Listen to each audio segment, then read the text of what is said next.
इस एपिसोड का मकसद GITV के अजीज नाजरीन को अमेरिका की दरियाफ्त का मुख्तसर अहवाल पेश करना है। ये मुमकिन है कि कोलंबस ने अमेरिका को तलाश करने के लिए सफ़र शुरू करने से पहले कोलंबस को इस दरियाफ्त का इल्म हो चुका होगा जो इससे पहले नॉरसमीन अनामंस ने की थी। नारसमीन आमतौर पर स्नोए वाकिंग्स के नाम से मशहूर हैं, जिन्होंने 9 और 10वीं सदी में यूरोपी बर्रे आज़म के साहिलों पर चढ़ाई की और आबाद हुए। इसलिए इससे बहुत ज़्यादा शक पैदा होता है कि जब अमेरिका की पहली दरियाफ्त हुई थी तो वो यूरोपी थे जिन्होंने अमेरिका को पाया था या किसी और ने दरियाफ्त किया था। अगर वो यूरोपी थे तो ये दरियाफ्त कब हुई? ताहम आमतौर पर यह ख्याल किया जाता है कि नारसमीन ग्रीनलैंड से सफ़र करते हुए 1000 के लगभग लिब्राडोर, न्यूफाउंडलैंड और नोवा स्कोशिया के साहिलों तक पहुंचे। जिस मौजू की तरफ अब की तवज्जो तलब की गई है, अमेरिका की दरियाफ्त, अगर उसे सही तरीके से पेश किया जाए तो अमरीकियों और नॉरसमीन के लिए यकसां दिलचस्पी है। अमेरिका को कौन दरियाफ्त करता है, इस मौजू में जर्मनों के लिए कोई ख़ास दिलचस्पी नहीं है। जर्मन जो इस मगरबी दुनिया में अपनी पहली मुहिम में नॉरसमीन के साथ गए थे, इस मुल्क के पहले नाम से गहरा ताल्लुक है और इसमें कोई शक नहीं कि एक जर्मन नारसमीन के बारे में अपनी तहरीरों के जरिए कोलंबस तक अमेरिका के बारे में कीमती मालूमात पहुंचाने का जरिया था।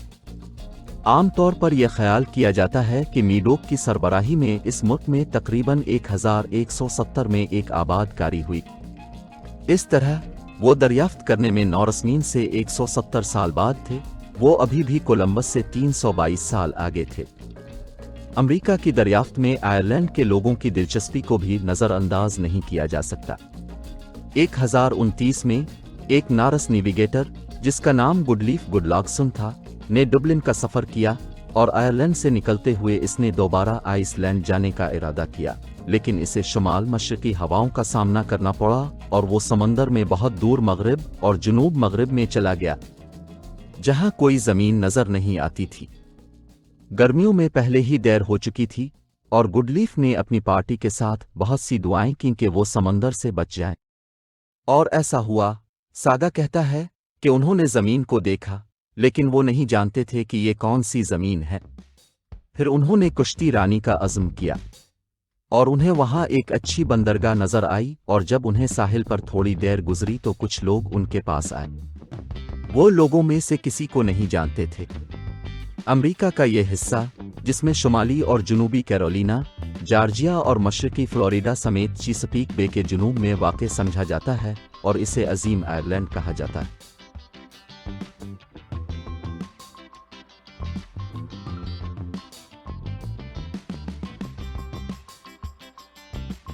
कुछ अरसा पहले तक आमतौर पर यह समझा जाता रहा है कि कोलंबस के दौर से पहले अमेरिका यूरोपी अक़वाम के लिए मुकम्मल तौर पर नामालूम था, लेकिन अहल इल्म की तहकीक से ये बात यकीनी हो गई है कि इस मुल्क के बारे में यूरोपियों को कोलंबस के ज़माने से बहुत पहले इल्म था। इससे पहले कि यूरोप के मैदानी इलाके अव्वलीन समंदरों से ऊपर उठीं, लुइस ओगसिस के मुताबिक बर्रे आज़म अमेरिका पानी के फुजले से निकला जिसने पूरी दुनिया को घेर लिया और जानवरों की जिंदगी का मंजर बन गया। इसलिए नाम निहाद नई दुनिया दर हकीकत पुरानी है और ओगसिस अपने पुराने ज़माने का भरपूर सबूत देता है। 15वीं सदी के अवाइल से पुर्तगाली हिंदुस्तान के लिए समुद्री रास्ता खोलने की कोशिशों में अफ्रीका के साहिल की तरफ मुस्तकिल तौर पर आगे बढ़ रहे थे और पुर्तगाल जुग्राफिया के इल्म में मुमताज़ हो गया था। 1470 के लगभग जेनीवा का रहने वाला क्रिस्टोफर कोलंबस और उसका भाई बार्थोलोम्यू लिस्बन में आबाद हुए। यहाँ अमेरिका और बहर अल काहिल के वजूद से नावाकिफ कोलंबस ने ऐसी कोई भी मालूमात इकट्ठी की जो बहर ओकियानूस के इस पार अपने मुतवक्के सफ़र में इसकी मदद कर सकती थी। 1484 में इसकी मगरिब की तरफ कुश्ती रानी के जरिए चीन और हिंदुस्तान तक पहुँचने की स्कीम को पुर्तगाली बादशाह ने मुस्तरद कर दिया।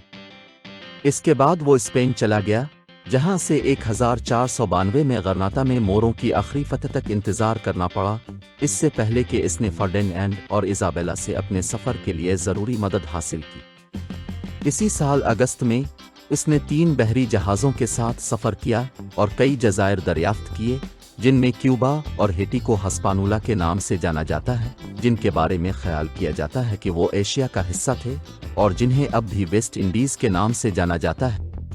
1943 में उसने एक बार फिर एक बहुत बड़े बहरी बेड़े के साथ दूसरा सफ़र शुरू किया और पहले से ज़्यादा जनूबी रास्ता इख्तियार करते हुए एक बार फिर वेस्ट इंडीज़ पहुंचा।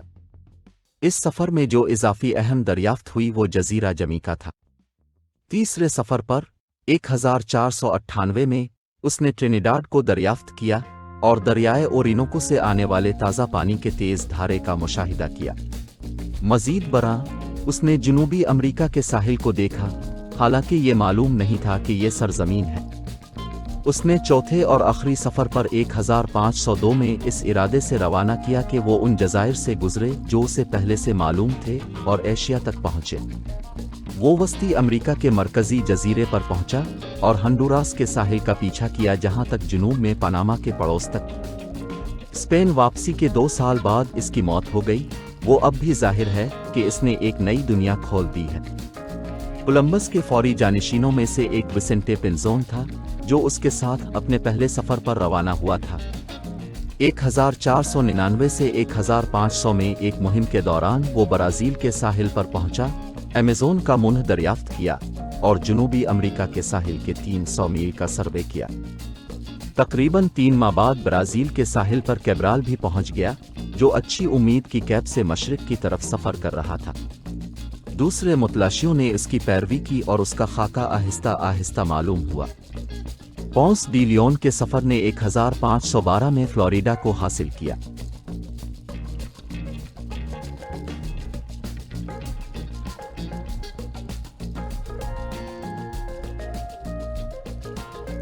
प्यारे नाजरीन, उम्मीद है कि आपको मालूमात का यह हिस्सा पसंद आया होगा और उसके अगले हिस्से में हम क्रिस्टोफर कोलंबस के बारे में कुछ और बात करेंगे, इसलिए GITV के साथ जुड़े रहें। अगर आपको वाकई ये पसंद आया है तो बरा करम GITV को लाइक और शेयर करें।